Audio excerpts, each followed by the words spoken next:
You too.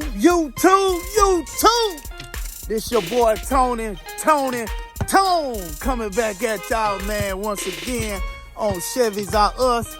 As y'all can see, I got my sidekick behind me. Say what's up, mates. Yeah, you too. We ain't in the garage today, man. We are outside. We actually in the driveway, man. Getting ready to take a look at my daughter's truck. What we're getting ready to walk over, man, is some really good routine maintenance checks, man, that will serve its purpose. I'm telling you, man, my daughter, she's 18 years old. A lot of young females, they don't know anything about checking fluids in the car or anything like that, or the things that you need to check on the car. So I thought it'd be a very good idea to create a video to show the young people. It ain't even gotta be young people. Just to show you what you generally supposed to check on your vehicle, how to check all your fluids and everything to make sure that everything is copacetic and good to go. It'll actually save you a lot of money in the long run. We're gonna be walking over what to check, how to check it, and what it actually does and how it'll help you save. If you got young daughters, college daughters, or just even young men, or if you're just not familiar with what to check on a vehicle and how to check it, this video will be very, very beneficial to you. All right, so let's get to it, YouTube. First things first is we're gonna check the tire pressure on your vehicle. The correct tire pressure will save you on gas mileage. So that means if you have the right and correct tire pressure in your tire, you'll get better gas mileage and you'll have to put less gas in your car. So that's the first thing we're gonna walk over, YouTube. So we'll be right back in a minute. All right, YouTube. First things first, this is a tire pressure gauge. You can get these at the auto parts store, and what it does, it reads the tire pressure of your vehicle, reads the tire pressure of your tire, and every tire is rated at a certain PSI. You can easily look on the side of your tire, and majority of the time it'll tell you the max pressure, max load pressure, 34 PSI. So, or if your tire don't say it, you can just Google it. Google what is the tire pressure for your specific car or for that specific tire size. This one is 34, so I'm just gonna press this here. And as you can see, it looks like it's right at about 32. It's reading about 32. Let me see if I can. Yeah, there it is. Let me see. I don't know if y'all can see that or not, YouTube. There it is. Yeah, it looks like about 32. There you go. So what I'm gonna do is I'm gonna put just a little bit of air in it.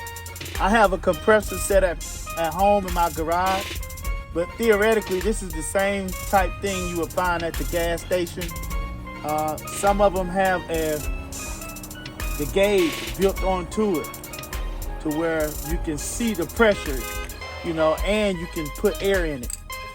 So mine don't happen to have the gauge built onto it. It's separate. So I'm just gonna put a little bit in there.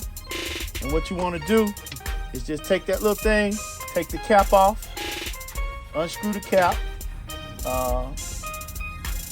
counterclockwise, and then just press firmly here. 2, 3, 4, 5. I usually do about a second per pound.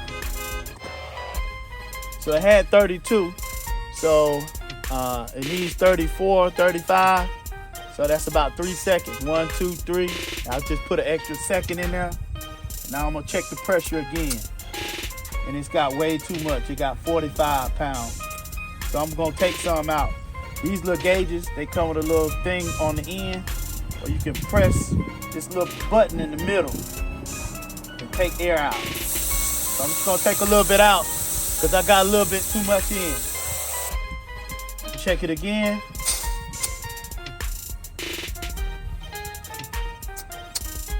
And I'm right at about 35, YouTube.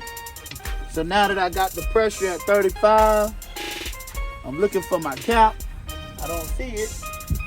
Oh, here it is. Always make sure you put the cap back on. Screw it on clockwise. Just snug it. So, now that I got this one tire at the recommended PSI, it has the right amount of air pressure in it, I'm gonna go and do all the other 3 tires. You wanna check all 4 tires. So we'll be back in a minute, YouTube. All right, YouTube. So now that we got the tire pressure correct on all 4 tires at the recommended PSI, she should get better gas mileage. She shouldn't have to put as much gas, spend as much money on gas as she did before, because 2 or 3 of the tires need quite a bit of air. Over a period of time, they can fluctuate sometimes. So it's just important to keep track of what the air pressure is on your tires. So now that we got all of them straight, we're gonna move on to the next thing. So what I'm gonna do is I'm gonna open up this hood, and the first thing we're gonna do under the hood is check the engine oil level. The engine oil level is very important, okay? You don't wanna drive around an engine if it's low on oil, because what oil does to an engine, it lubricates all of the moving parts inside the engine. And so it's very, very critical to the lifespan of your engine to make sure that it's operating at the correct level. If you're operating your vehicle and it's not at the correct level, then it's possibility you can cause major damage to your engine and possibly have to replace the engine from you driving it around and it not having enough oil in it. So it's very important. So let's make sure we check the oil. Every vehicle has an oil dipstick tube, an engine oil dipstick tube. I'm gonna show you where this one is at on this truck. If you're not familiar with where your oil dipstick tube is, look it up on YouTube. Look it up on Google it. Find out exactly where your engine oil dipstick tube is. You don't want to be checking transmission oil and you meant to check your engine oil. So just triple check and verify that you have the right engine oil dipstick. So let's show you where the one is at on this truck. All right, YouTube. Here is my oil dipstick, engine oil dipstick. Whenever you're checking the engine oil, you want to make sure the vehicle is off. You also want to make sure that the engine is on level ground, okay? Only thing I'm gonna do is pull this out and look at the level, fluid level. As you can see here, you got a couple of dots here. 1, 2, 3, you got a couple of dots. So the fluid level is actually looks like it's right here, and this is the full mark. These half tick marks, I think they actually indicate a half a quart. So what I'm gonna do is I'm just gonna wipe this off with a rag. I'm gonna stick it back in here. I'm gonna pull it back out, and I'm gonna look at where we stand at again. So I know you can see it actually looks like it's a bit low. Looks like we 3 tick marks low. So I need to add half. Looks like a quart of oil. Half a quart, half a quart. So I'm gonna wipe that off, and I'm gonna go and get the recommended oil for this vehicle. For this particular vehicle,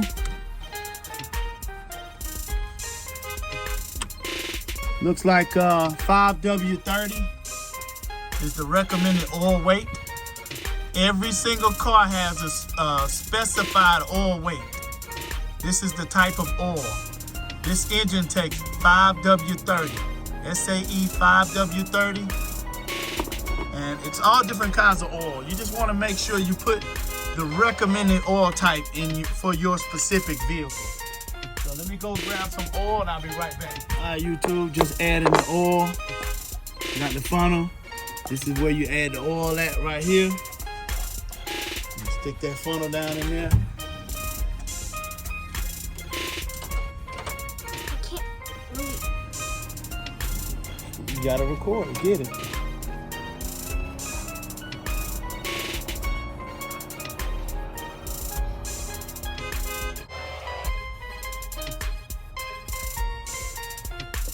I'm gonna add this whole quart only because I know we were 2 half quarts low according to the dipstick tube. Let that drain.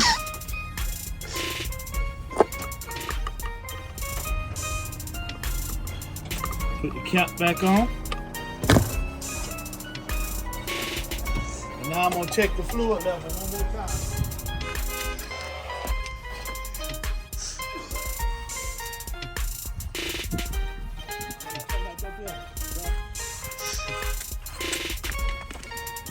Make sure that it's in spec.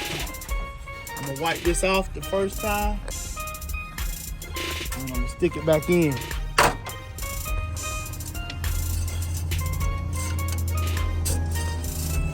Pull it out, and look at that, YouTube. It's all the way back up to the top. That's the full line. You see? It's full, YouTube. It's all the way at the last little dot. Right there. Full. So now we all good on oil. On to the next. So now that we got the engine oil squared away, we want to check the transmission fluid. Here's my transmission level indicator. This is my dipstick tube for my transmission. Anytime you check the transmission fluid, you want to make sure that the engine is running while you check the fluid level, okay? A lot of the newer cars, they don't have engine transmission fluid dipsticks. They don't have a dipstick tube for the transmission fluid like this one has. A lot of the newer cars, they just have an indicator on the computer, low transmission fluid. But this one has a dipstick tube. So we're gonna check the transmission fluid, make sure the level is good, and we're gonna add some if we need to. This is very important to make sure you have the correct transmission fluid in your vehicle so your transmission can operate properly. If your level is low in your transmission, it's chances that you can cause severe damage to your transmission, because it's not enough fluid in the transmission in order for it to operate properly. And you can risk tearing something up and then having to spend a whole lot of money on repairing a transmission. And those are very, very costly repairs. So by simply checking the fluid level as recommended, topping it off if needed, can avoid a whole lot of unnecessary, costly automobile repairs. All right, so let's get this car crunk up and let's check the transmission fluid, YouTube. Be back in a minute.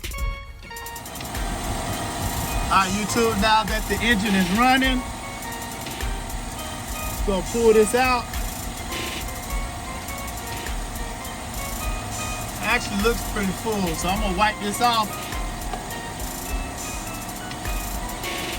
Stick it back in there. Fasten it back down. I'm gonna look at where we stand. And it looks like it's all the way up to the second mark. Yep, hot. So it says hot right there, and it's in the range, YouTube. So that means we don't need to add it because it's within the recommended range. It comes all the way up to the top right there. So that means that it's full with fluid. If it was in this range,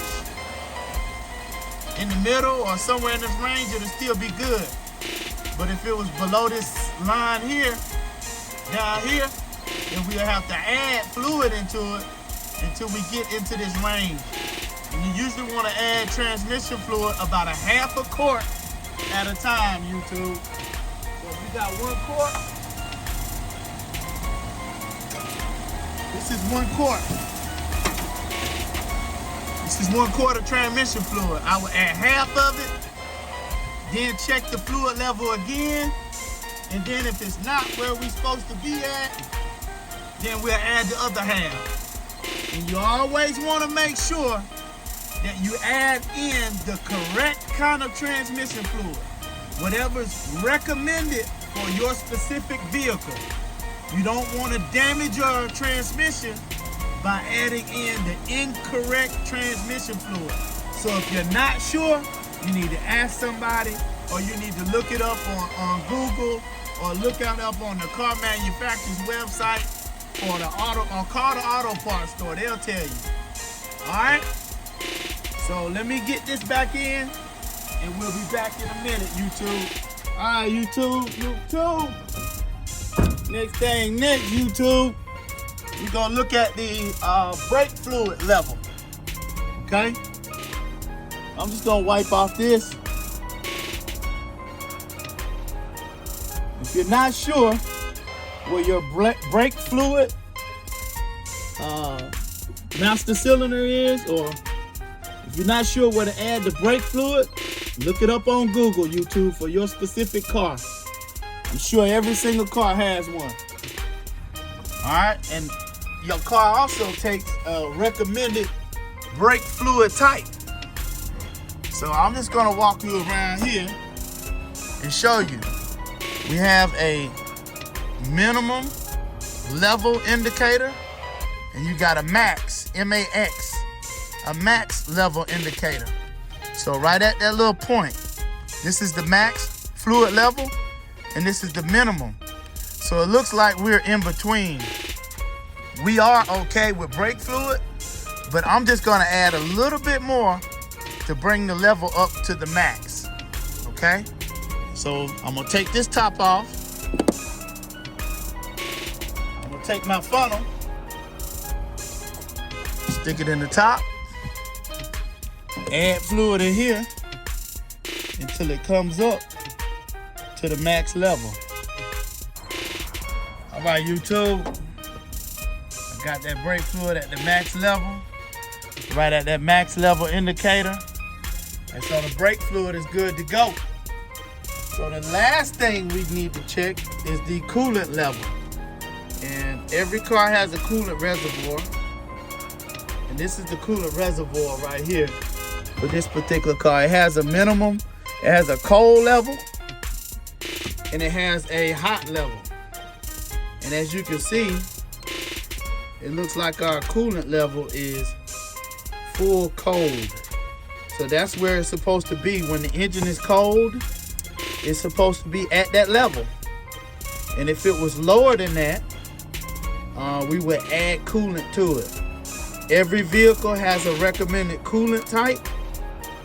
You need to Google it or call the auto parts store and ask them, what kind of coolant does your vehicle take?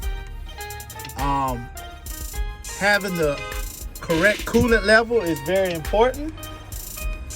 If you don't have the correct coolant level in your vehicle, your engine can run hot. And what that means is it's too hot for operation. And if your engine run hot, you can wind up having to replace the engine, getting major mechanical work done to your engine. Very, very expensive, costly repairs. So by simply making sure that you have the correct coolant level will prevent you from costly engine repairs. By simply just adding some antifreeze in it. Adding the required antifreeze in it, YouTube. Not too hard. Only thing we would do is take this cap off.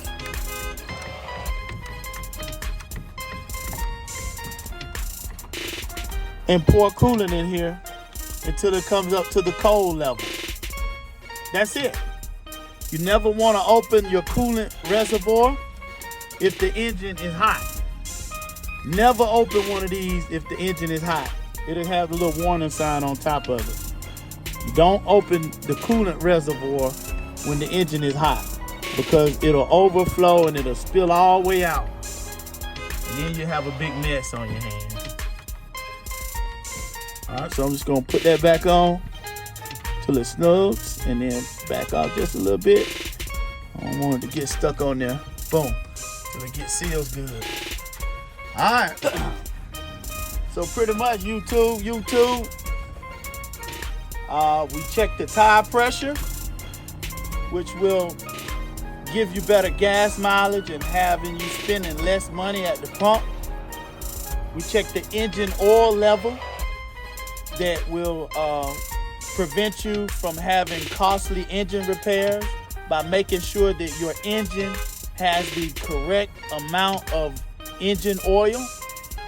We check the transmission fluid to make sure the transmission has the correct amount of transmission fluid to prevent costly transmission repairs by operating the car without the proper level of fluid. We check the brake fluid, which is very important for stopping your vehicle safely. And we also check the coolant level of the vehicle, which will make sure that your engine cools off properly and doesn't overheat, preventing costly engine repairs. This particular vehicle has over 200,000 miles on it. My advice, any vehicle that got over 100,000 miles, you need to make sure you be checking these things at least once every 2 weeks. Or, if not once every 2 weeks, definitely you want to check them once a month. That way you know if you got a leak and you're not operating your vehicle you're not operating your vehicle when it's low on fluids, possibly causing costly engine repairs. That's my advice to you, YouTube. If you think this video has been beneficial, if you think this video will help out you, your young adults or teenagers or whoever it may be, share this video with somebody. Please like, please comment, and if you haven't already subscribed yet, please subscribe, YouTube. Thank y'all for watching. We'll be back in a minute, YouTube. Later.